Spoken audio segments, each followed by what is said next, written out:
আমি না ভীষণ অদ্ভুত, কখনোই আর্গুমেন্টে থাকি না, ঝগড়া ঝামেলা পছন্দ করি না। যেখানে আমার দোষ নেই তবুও যদি সবাই আমাকেই দোষী বলে, তাহলে আমি মাথা পেতে সেই দোষটা নিয়ে নিই। কখনোই তাদের বোঝাতে যাই না যে আমি কি এমন করেছি যার জন্য আমার দোষটা হলো বা কিছু।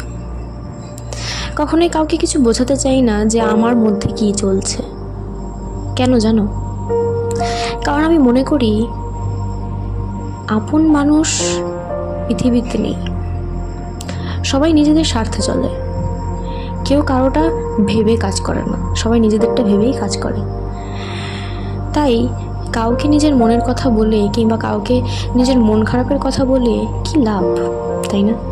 তার চেয়ে যে যেমন আছে তাকে তেমনই থাকতে দিই না, না হয়